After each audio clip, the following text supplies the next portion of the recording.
Welcome to viewers who are choosing to watch this video. And I, uh, I just wanted to bring you up to date. I met Alessandro 2 or 3 weeks ago, I think it was. He came here with his partner for a bit of a session, and on speaking to Alessandro, we found him to be very aware for his age, and found it very intriguing to meet someone like Alessandro with the understanding he has about life and about where we are and where we're going, perhaps.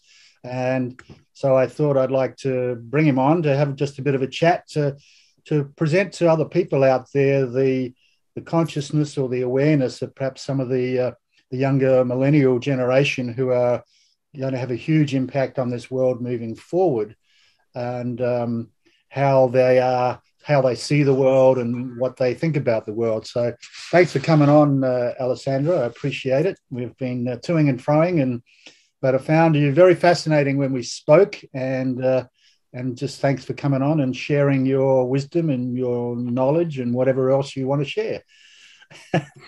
So just thank you, Dean, for the invite and for just the session we had a few weeks ago. That was incredible. Just getting to meet you and Rebecca just to chat. It was really, really awesome, and glad to see so many more awakened souls nowadays. And it seems that the coincidences of everyone kind of finding each other is becoming less of a coincidence each and every day, right? So absolutely, that's the way it goes. Yeah. And thank you for encouraging me to do this. I usually don't like recording myself or even hearing my own voice, but you know what? Now's the time to be having these discussions and kind of coming out of that shell, so to speak. So I'm glad to be doing this. That's for certain. Well, good for you. I'm a bit the same. I don't like to watch or listen to myself, but we'll get over that. That's a bit of a something that's to deal with. Easy to overcome. So you were born in about 1993. And so that makes you what we term as a label, a millennial, where I was a baby boomer. You're a millennial. Not that I'm great on labels, but just tell me, as we were talking earlier, a little bit about what that means for you.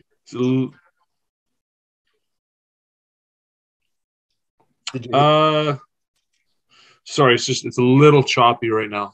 Like the label as in millennial? Yeah, millennial. So how do you relate to that, or what does that mean for you? Honestly, again, similar to the way you've described it. Like I don't really adhere to labels. I think it's just in regards to the way they kind of break down the cohorts: baby boomers, Gen X, baby boom echo, XYZ. It's just like a way to kind of label people. I don't really think there's any harm in it, but what I have noticed in the last 10, 15 years, especially in the last 5, just the rhetoric utilizing those labels, especially millennials. I remember kind of growing up in high school and in university, there was a lot of like jokes on the internet and whatnot about millennials being lazy, millennials being entitled. Now, I don't disagree with all of that per se. I think there are a lot of people in the millennial category who may not have had the right conditions in their upbringing to kind of provide them with a well-rounded enough like ability to engage with others, especially the older generations, in ways which are more common to them. And so it kind of comes off as lazy, comes off as a bit entitled. But at the same time, I also think that negative and derogatory labeling of millennials is also intentional. Millennials, I think, represent and are going to represent a large cohort, as we are now all pretty much fully in the workforce, exited school, are now integrated in society fully, and kind of destabilizing even just the conceptualization of a millennial within their own heads also does a lot of damage. They think, oh, we're the millennials, we're the lazy ones, we're this, we're that, we're the other. And although it could spur proper growth, it could also cause spiraling. And I've seen that in people in this cohort. Thankfully, I have a pretty solid group of friends who we don't really get affected by stuff like that. We actually openly laugh and mock it. So again, humor is a good way to not only cope but to transcend. Yep. And so, yeah, I definitely do think that there is meddling with the labeling of cohorts, especially now what we're seeing with Gen Z and the whole Zoomers. They're really kind of keeping those kids down, as we've seen, and I'm sure as you can attest to, being older as well, like every generation has progressively been more and more, let's just say that the baseline for awakening and ascension has been higher for each one. And I think now with Gen Z, especially being in the metaphysical time that we're in, they're very important. They're very in tune. And that's also why I think a lot of social media and whatnot is really, really hammering at them, destroying their attention spans, distracting them left, right, and center from anything of any importance, really, really doing a number on their ability to think critically and independently. But at the same time, there's also a lot who are becoming more and more aware. Again, as we discussed the other week, being in the infancy of the information age, the double-edged sword of social media also allows for the sharing and disseminating of a lot of pretty deep topics and information in a way which even 5-6 years ago wouldn't have been nearly as easy to come across. Like, think about like sound bites or little clips from TikTok that are full of, say, conspiratorial information that would have taken, hours upon hours of digging and sorting through and kind of discerning on one's own time and effort to go through. And now it's just like easy videos and people are able to see them. And oftentimes they do use the humor again, which is very, very effective. But again, given the algorithms and the censorship and the big tech control, those accounts are few and far between, and censorship is rampant right now. So they're having a hard time. And why do you think they've targeted the millennial generation specifically, do you think? I think it's multifaceted for sure. I think part of some of the reasons include the fact that we saw the world and we're engaging with the world before the internet and then during the internet. We were part of that middle ground. And so we kind of know what it was like to still interact without the internet, just calling people, for instance, something as simple as that, like remembering everyone's phone numbers, which we had to do as kids even, but now it's you have a contact book. You don't even have to look at a phone number ever again after you punch it in your phone. I know that might sound a little trivial, but seeing both sides allows for a very different perspective. And another point to the discussion here is that millennials, again, like I kind of touched upon, we represent a very big cohort.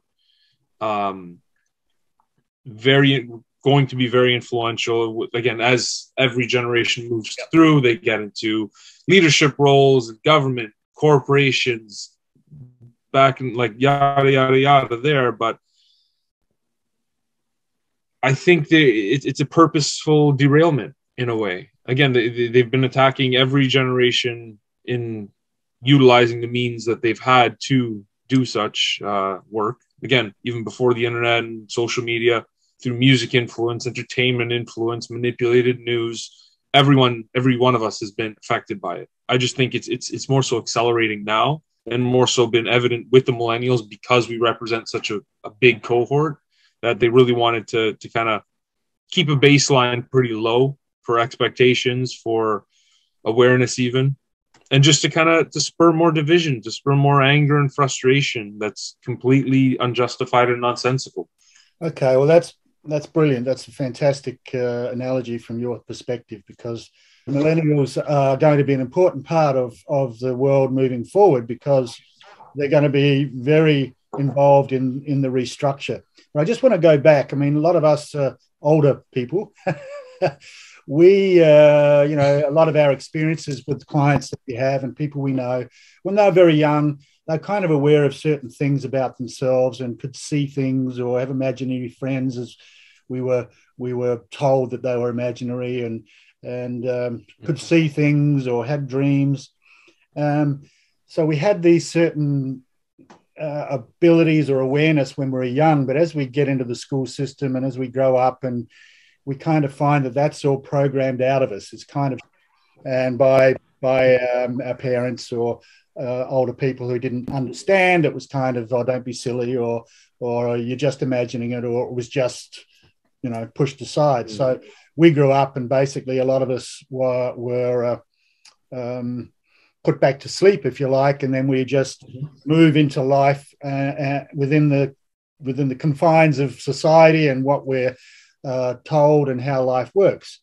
Mm-hmm. But with you, seems to me that you seem to retain a lot of your awareness from when you were young. Like, you knew things when you were young, but you've managed to retain a lot of that information or a lot of that awareness as you have gotten older. Do you want to talk a bit about that? True. Yeah, like, go on quite a tangent with this one, but one thing that, especially when I was doing a lot of reflective, personal, spiritual work in the last 3-4 years, that I've realized is that realizations I was coming to were proving certain things about me, or not proving, but clarifying certain things about me from the past as a child. Like, I was always a bit of an oddball, still am, proud of it. Good, yeah, well, if we're saying, if I'm considering myself odd in relation to the current modern world, then maybe it's the world that's odd and I'm a little bit more normal. But oh, good point. yeah, no, I always had an open mind as a kid. I can't say I had any, I wasn't seeing anything or had many imaginary friends, but I always had an open mind to things, and I always used my imagination. I played with a lot of like things like Connects and Legos as a kid, so the imagination and those gears were always moving. And I was also easily frustrated and angered as a kid. Now, not to the point of violence or anything, but one thing that really irked me was like an injustice of a sort, a blatant lie, being kind of manipulated, just didn't jive well for me at all. And as a kid, I didn't know how to deal with that. And so it just kind of came out as frustration and anger. And that was something that I only really learned how to truly handle in my teens and kind of get under control when I was really dissecting myself on a psychological level. And I was trying to understand what my triggers were, and it took a lot of work, but it was possible to overcome that and realize why it was that I was that way as a kid. But going back more years as a youth, like, I didn't have any crazy spiritual or ascendant experiences as a kid. I didn't see anything anomalous, but again, I had an open mind at all times. I was into sci-fi a lot, which was probably a side effect of that. And as time went on, and I touched upon this when I was speaking to you and Rebecca when I came to visit, it was really the turning point for me in realizing that something on a mass scale was really off, because I had my doubts. I remember as a kid thinking, just the concept of things like racism, like, how does that still exist? Aren't we a modern society? Aren't we developed, like, past the point where we're squabbling over petty differences? And things like just progress in the world. Why is it that we in these developed nations are living the way we do, but there's still people in sub-Saharan Africa who are on subsistence living still and don't even have medicine?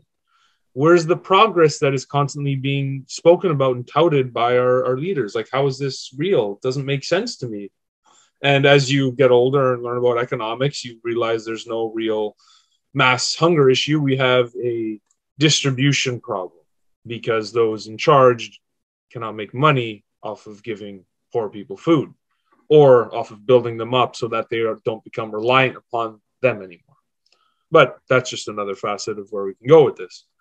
The main thing that really shook me up was essentially 9/11.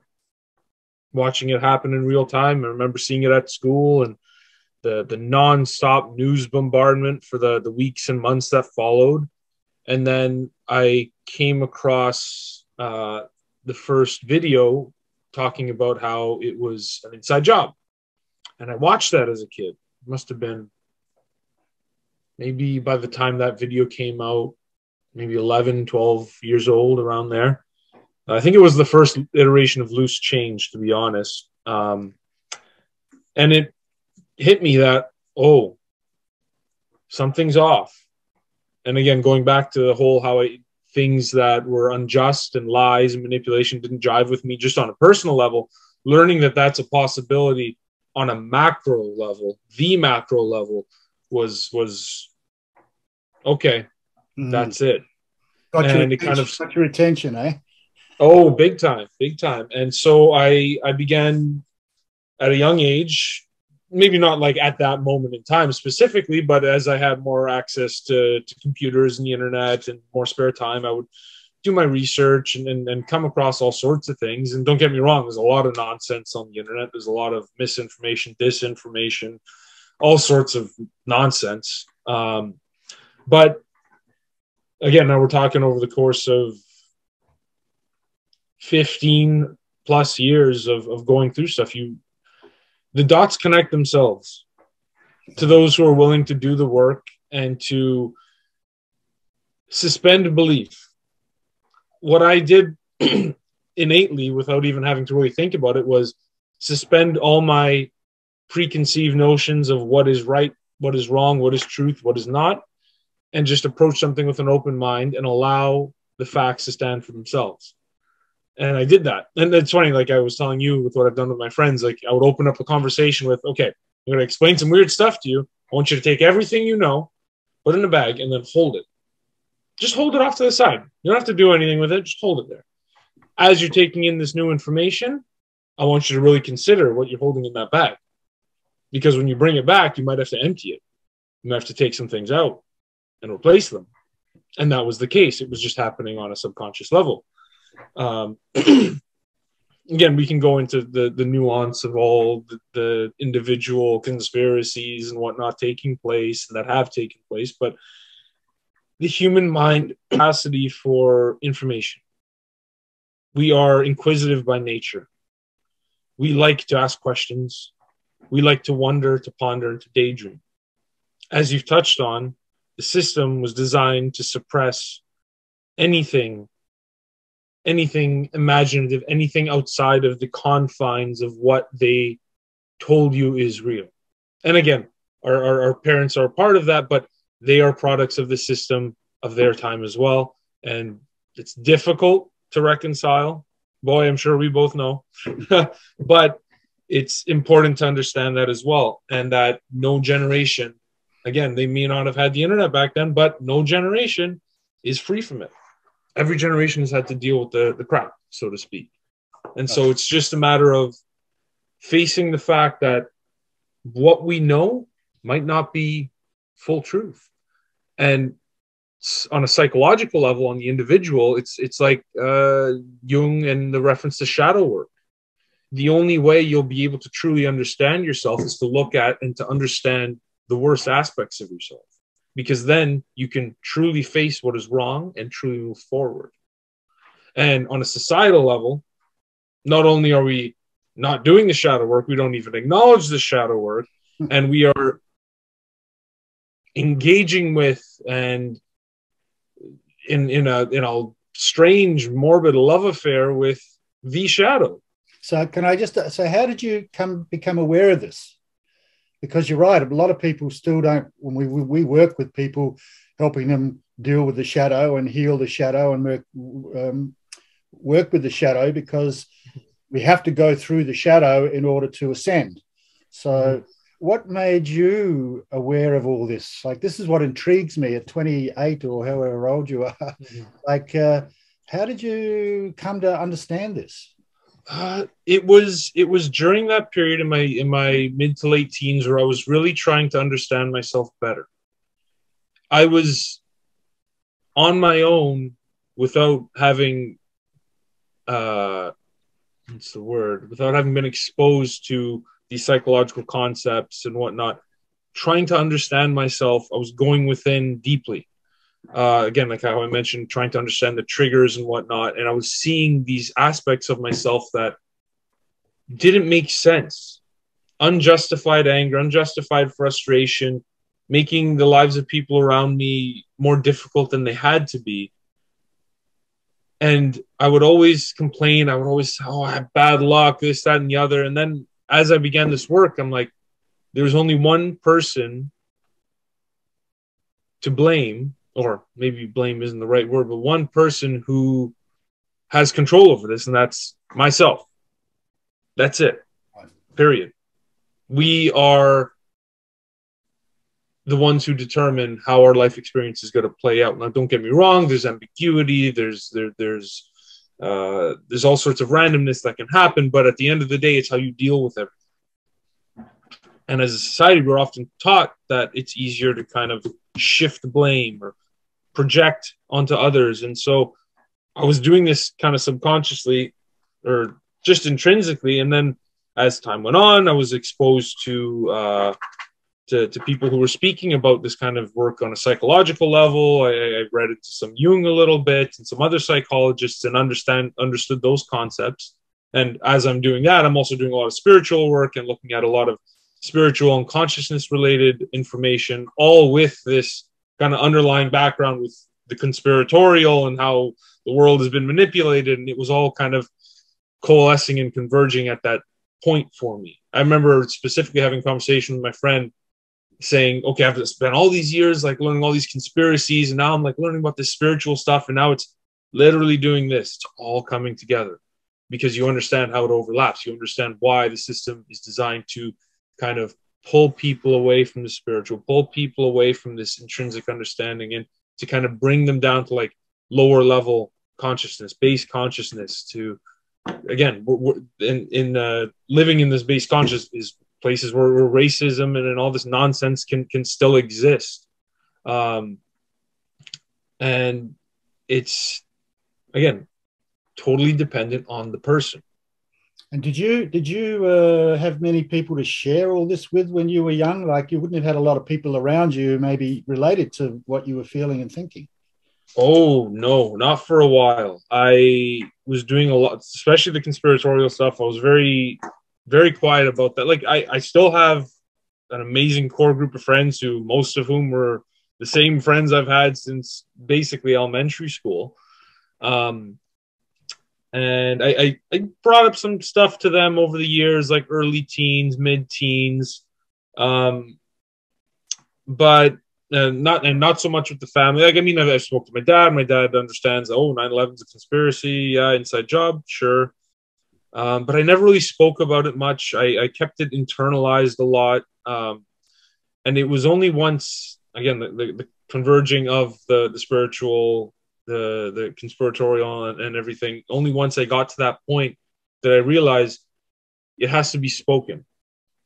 Only once it's spoken can you engage in discourse, can you let the ideas fly, so to speak. And in the marketplace of ideas, good ideas will fall or rise rather, and bad ideas will fall to the wayside. And if they can be substantiated with fact, and of which there's a lot to support a lot of the spiritual, a lot of the conspiratorial, then it will ascend. Then the truth will ring. The truth will you'll resonate with it, as I'm sure you know, and others listening to this will also maybe even resonate with.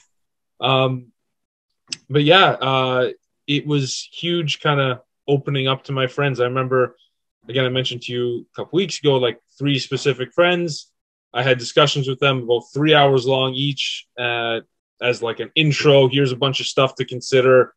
And because I knew they had an open mind enough to not all my friends had an open mind at that time, but they would have been willing to actually go and do some homework on their own.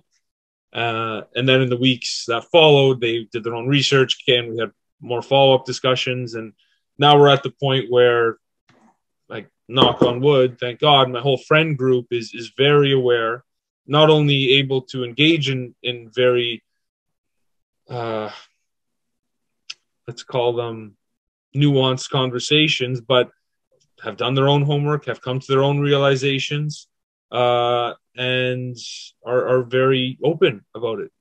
So they're trained. Amazing. They've trained themselves to be critical thinkers. Yes. Like we've fully embraced it. Right. as we should. We are sovereign beings who control ourselves. And something I always repeat to myself is the only thing we have control over is our word, our work ethic, and what we believe in. That's it. Right. And so if we're not applying critical thought to the information that is being presented to us, you no longer have control over those things. Very good point. Very good point. So what was it that made you just question? What was there something that made you question? I always question. I was that kid who just asked why, and then I just get shut up. But now I was always asking questions as a kid, always, and it never stopped. It never stopped, whether it was verbally said or in my own headspace. Always asking questions. I was the fly on the wall that was always observing, so was watching and analyzing. Right. So was it 9/11 that kind of triggered you to kind of start to look beyond what was being presented to us through mainstream? Was that a point, yes, or was it before then? I had, I wouldn't say suspicions, but as you were saying earlier, like kids, as they're new to in the world, like let's say the 0 to 7 range, they're very in tune with the beyond, the other realms. But as you again touched upon, the system is there, especially in those formative, super formative years between the system and our poor parents who were traumatized and degraded by that very same system. We are taught to abandon it. And so I had that inkling, that fire was there. And then it was 9/11 that really hit home that, okay, there's something on a mass scale that is very wrong. And that kind of makes sense as to why I was thinking the way I was thinking as a child. Again, there's people who, I forgot his name. He was someone that an author, the author Graham Hancock was interviewing one day, who awakened basically when he was 8 years old in the 40s. He just intrinsically knew that this world was wrong. And I have no doubt that there are many people like that. And I mean, we can, the degree to which that those feelings and intuitive kind of foretellings have been suppressed varies for sure, but people feel it. It's there. And because we are taught to abandon it, it does a great disservice to us. I was having this conversation last night, like in ancient Aboriginal cultures, like shamans and were chosen at a young age because, one, they taught their youth the connection with spirit and the connection with the beyond and the ability to be more attuned with nature. Obviously different societies, but that same idea of being more in tune with the spiritual, the fact that it is not embraced or taught, but rather actively avoided at worst and misguided at best, is doing a terrible disservice to everyone nowadays. And it forces people to suppress things that can cause and do cause often serious issues as they enter into their teen years and their adulthood years, and they've done nothing but suppress their own innate intuition. See, intuition is key. This is what really intrigues me about you, that you have this awareness at your age. So, like, where did that come from? Like, honestly, I don't know, past life maybe. Yeah. I've been told. It's interesting. Like before I really kind of delved deep into the spiritual, I had multiple instances where people much older than me called me an old soul, and I didn't really know what it meant at the time. And it was only until years later that it really kind of hit home and made a lot of sense. And I do believe that souls do return. This is but a temporary physical manifestation in the 3D realm on this planet, which we chose to come to for the purpose of learning and healing and teaching. And so I think that might be another aiding factors, that I've likely been around for a few iterations and the same, let's call them manipulative tactics that are being used right now maybe just fell flat on me. They just didn't work at all. If anything, they triggered an awareness in me that, oh, here's a red flag. You might not know it at the time because you're like 12 years old, but there's a red flag. When you Right. get older, you pay attention. So when you were younger, you kept a lot of this inside, right? Because you didn't Oh, know yes. or to share. How was it? How was that trying to keep it all in? That's why I was a really frustrated and angry kid. Okay, there you go. That's And why I was a so, really frustrated and angry kid. so at what Big point? time. Yeah, so I can relate to that. At what point did you reach that stage where you couldn't contain it anymore and you came out to your friends? There's something that triggered that, or it just was a natural thing in the end? Again, like I would like kind of, especially as like, because I did focus more on the conspiratorial stuff before I really got into spirituality and consciousness. And I would like touch upon, 9/11, this, that, and the other. And I'd get some teasing, this, that, and the other. And as a kid who was bullied a lot, it kind of deterred me from talking about it, even with my own friends. But it didn't stop me from doing my own homework. And again, what really did it in for me to talk about it more was that concept of speak your truth. Speak your truth. And again, in the marketplace of ideas, bad ones will fall to the wayside and good ones will rise up. And those that can be substantiated and those that resonate with the real truth, not what we're told, but the real truth, they will rise above.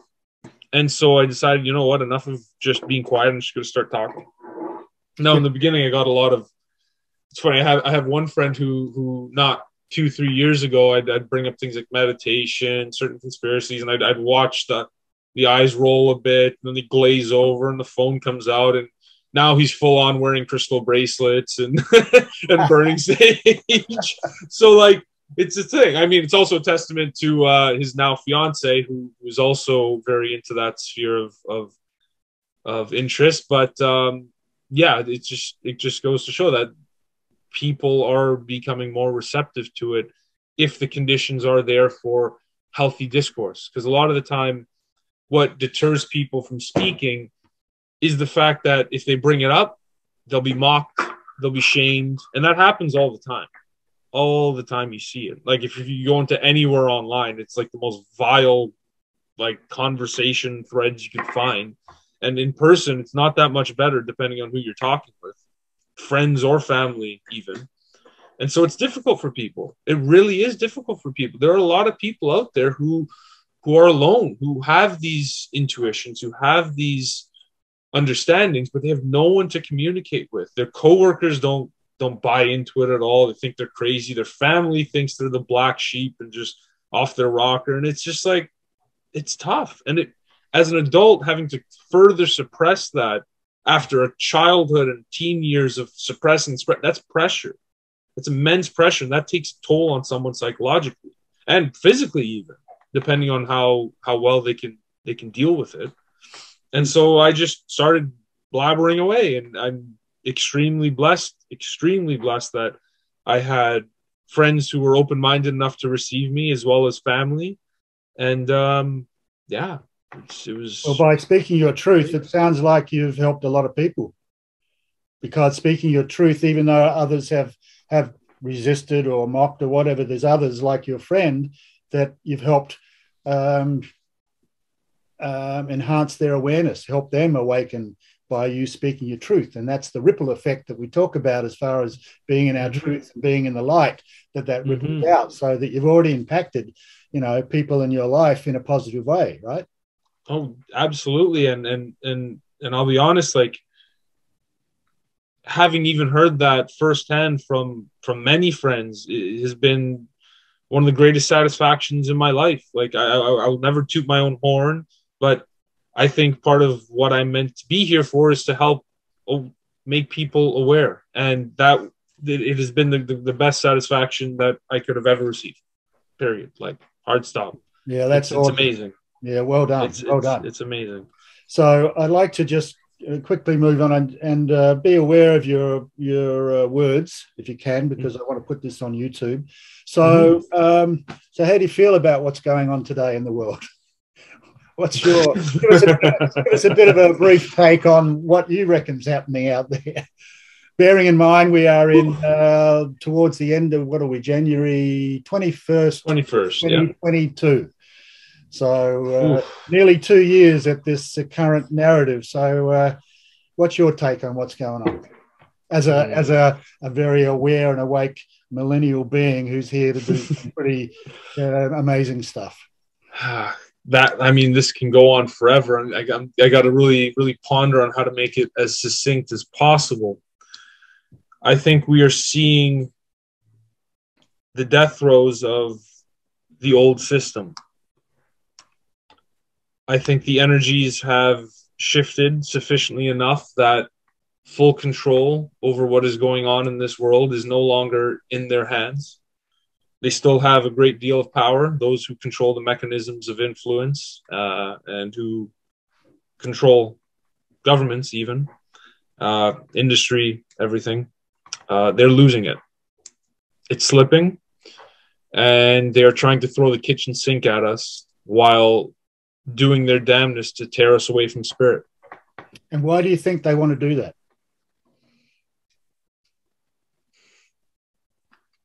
To keep us in a low vibration, to keep us dull, to keep us fearful, to keep us more grounded in the 3D reality, because it is only in the 3D reality where they hold power. Now that we have entered this new 4D, 5D awakening, this shift, the literal age of Aquarius, that power no longer is sufficient for them to maintain the status quo. And yeah, it's getting hectic. A lot of people are feeling it. It's the most interesting time I've ever seen, because I knew something was coming. For years, something was coming. I was wondering what it was going to be. And then the big Rona struck. And now we have the great divide here between those who are willingly or unwillingly, and many are unwillingly doing it, supporting the Great Reset, and those who are willingly and unwillingly supporting the Great Awakening. Because what is happening now is for so many people to really ponder, is what I know true? Are the authorities and the gatekeepers of information actually telling us the truth? Because things in real time are not lining up. We have a lot of people now who are being forced to maintain points of view that directly contradict one another. Psychologically speaking, that is a scary situation to be in, and does completely bad, terrible things to the human psyche. And it's forcing people to become aware. And again, in the language of life, a lot of people are facing great turmoil and pain in their own life. Now, everyone's has free will and the ability to choose the direction they wish to take. And it's up to them if they want to understand those lessons that life is screaming at them about, because life is screaming at some people right now to do something and to shift a little bit. And it comes down to one's willingness to face what is going on. And unfortunately, being in a constant state of fear and anxiety is psychologically proven to allow for the manipulation of one's being. We're being kind of misled very easily right now. Very easily, because we're in so much pain, we're in so much fear that whatever is offered to us, again, like to quote, not doctor specifically, but the doctors, what's his name, Peter McCullough and Robert Malone, they were touching on what's the term, like mass psychosis and I forget the term. You know the term I'm talking about. People who are in so much pain will do anything to alleviate the pain, and if they're being offered the solution to their pain by the nice people on the TV screen every night, they're going to do it because it's easy. I don't want to have to think about it. I'm being told what to do. It's good. It's easy. And that's going to lead you astray, as it has led us astray for quite a few generations. Yeah. So what's the outcome that you are foreseeing from your perspective? Ooh, that's a tough one. I think right now we are seeing, despite the media narrative, many people are waking up. Many people who didn't buy into the system right away, and many people who did, and who have changed sides and are now aware are waking up, I think, well, I know that God wins.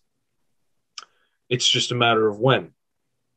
And the when is determined by the action taken by all of us as a collective on this planet right now. Many people are spreading awareness, spreading information faster than ever before. Again, there are leaks in their hull that they can't patch up fast enough right now. Information is getting out at a rapid rate, especially in North America. If we were privy to what has been going on in Europe the past 2 years, we would be out on the streets just as often as they would, and be doing a lot more damage to the credibility of our so-called leaders at the moment, because they do not deserve to be where they are.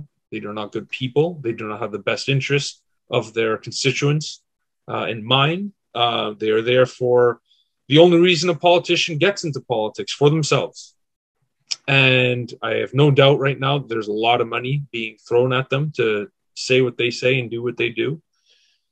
But despite all of that, parallel structures are starting to be built. Communities, marketplaces, and eventually we're going to see, like I was touching on with you guys the other week, massive reforms to things like healthcare, education.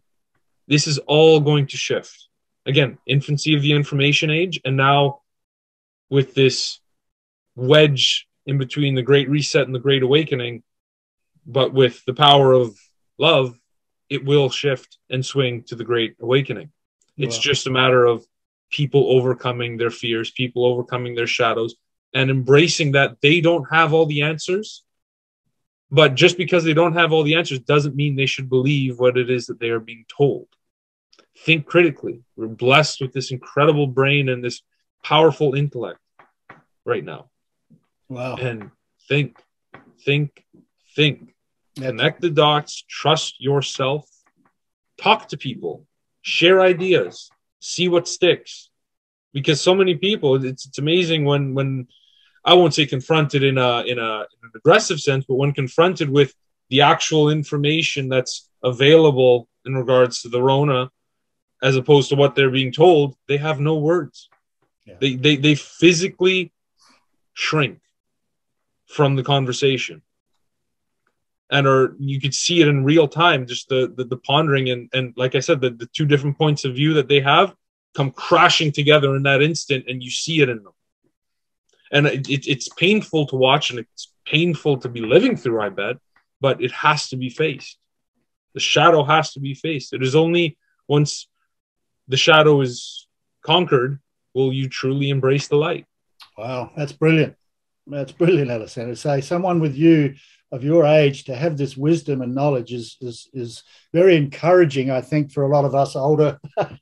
But to know that there's people like you coming through that are as a millennial born in 1993, now just fully integrated into society. What do you feel like? Do you feel you have a mission or a special purpose moving forward? What are you doing at the moment? Can I ask? Currently, I'm in the trades. Right. Abandoned the office life years ago. Was not for me. Any type of office politics, office drama was just so off-putting that I couldn't stand to be there at all. And just obviously the earning potential was pretty attractive of the trades as well. And it's nice to kind of, I don't want to say shut your brain off, because you do have to think quite a lot in the trades. There's a lot going on and you have to be very aware. But it was, some days it's nice to just kind of shut off and go into motor mode. I love working with my hands. And so it's been a bit of a nice reprieve to be able to have the job that I have. And in hindsight, had I stayed in my field, I would have been out of work on day one of this whole mess. And I haven't missed a single day of work since it started. Brilliant. I mean, yeah, it's been fantastic. I count my lucky stars every day for that. I thank God every day. That's fantastic. So lucky. So, what do you feel you have a moving forward that personally there's something welling up, a mission, purpose in as far as what humanity is going through right now in the coming years, like the next 20, 30, 40 years? To embrace what is ours by birthright. To truly embrace awakening and ascension as it is defined in many a religious text and many a mythological story. All these retellings of basically the same story over the course of millennia. Again, I don't think that our race is only what the current scholars have us. Oh, modern humans are civilization's 11,000 years old. Get out. Maybe this last iteration. Everything is cyclical. Civilizations have come and fallen, turned to dust, and rebooted many a time on this planet. Yep. And there is evidence for that now. Plenty of evidence. Well, we're just coming across all the Tartaria information. Oh yes. Coming out there. Oh, Tartaria is very interesting. So if anyone hasn't explored Tartaria as another civilization that was on the planet that was basically hidden from us, do some research. It's fascinating stuff, and it makes you really, really think our history and what we've actually been told. Oh, yes. Because we're finding out that maybe what we were taught and what we've been told is not quite the truth. So, it's so that's brilliant what you just said, because by doing what you're doing, you'll be inspiring many others. It's like walking the talk. We've got to walk the walk.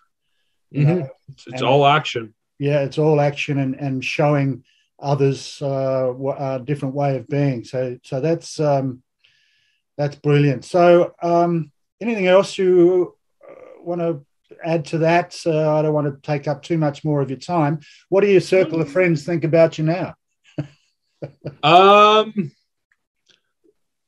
Other than thankful, we're still just the same buddies we were when we were little kids. We like to share in these conversations. We like to share our own research and our own thoughts. We often do it. Again, I'm very thankful I also live close to many of them, so I get to see them quite often, which is probably the main reason why I've kept sane all these years. My friends are a huge part of that, and I owe a lot to them. But yeah, every single one of them is very aware and awakened to far greater degree than most people, and many did their awakening and their research so rapidly. It was so impressive to see. I remember even my cousin was exhibited something very similar, like sending me link after link and explaining stuff that he was finding every other day. And I'm like, wow, like this took me years to like sift through a lot of nonsense to come across and to connect all these dots. Like, good for you. This is excellent. And so I have no doubt that, and I've seen that they have had that same influence in others around them, which is also extremely refreshing to see. And as I've told them in the past, because I remember sometimes I would share information. Oh, what is this going to do for us? What is this going to do? How's this going to change the world? And I would simply say awareness. You share awareness. Right. It's only going to change the more people become aware of it. Yeah. And that's part and parcel of what must be done right now. That is paramount, is sharing awareness. Don't be afraid to speak out. Do everything you can to become as aware as you can. Follow your intuition. Work on sharpening your intuition. Start meditating. It's hard. It's not easy. No one finds meditating easy. Start with 5 minutes. Go from there. But things will shape up. Things will align. Your vibration will become higher, and you will literally attract those of that higher vibration to you. Like, again, even just meeting you and Rebecca at the beginning of this year on January 1st month, 7th, 7, my favorite number being 17. There it is again. Yeah. Pay attention to everything. Life is always speaking to you. Always. if you have the ears to listen and the ability to discern it. It's not easy, but as I believe it was Matthew 13, where it said, to those who knock, the door will be open, essentially. Yeah. It's all there. It's all there for us. Wow.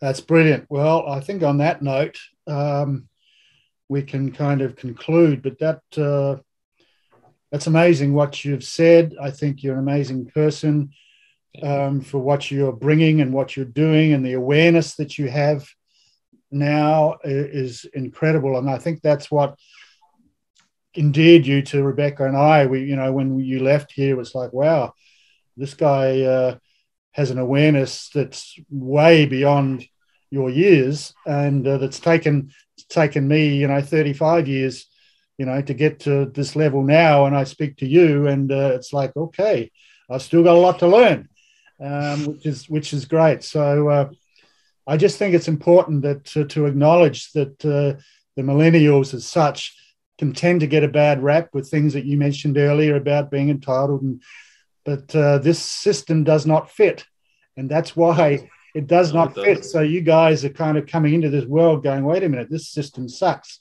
We're not going to participate in this. We're not quite sure how to go about changing it. But what's happening is there's support from the light or from higher realms that are assisting humanity in this shift, and you guys are coming along and you're doing exactly what you're supposed to be doing. So I really appreciate your time and your words, and encourage you to continue to spread your awareness, and this world is a better place for it. So I thank you very much, Alessandro, and we'll do this again sometime, I think, because I don't know if you've done interviews before, but well, you're this is the first one. It's your first one. Well, you're a natural at it. You're brilliant. Thank you. I want to get this out to many people, and even to a lot of the millennials who might feel alone or might feel lost and confused and disconnected and don't have the awareness. I think, we need to bring like-minded millennials together so that they can spark off each other and create that awakening. So I'd love to get this video into the hands of millennials as well and see what happens. Yeah, for sure. And Dean, thank you very much for encouraging me to kind of come out of my shell a little bit and to do this. It's well worth it. Thank you for doing this. My time is here to be spent doing this, and I could talk here for hours as we did the other week. So no worries, nothing to say thank you for. This the pleasure is mine. And thank you for doing what you're doing. Like, I know between you and Rebecca, you are doing a lot of really, really positive work. I've been kind of looking at your YouTube page every now and again, watching some of the videos. It's really good stuff. And I'm glad to now be a part of one potentially. So yes. Yeah. And yeah, look, I look forward to the next chat. Absolutely. And I'm even starting to get the ball rolling on some serious brainstorming for what we were discussing at our session a few weeks ago, with maybe even potentially creating my own podcast or some form of audio / visual delivered info. I think something that's easy. Yeah, I think you'd be brilliant at it. So we would support you all the way there. So thanks very much, Alessandro, and we'll see you soon. All right. Thank you, Dean. Okay. Likewise. Chat soon.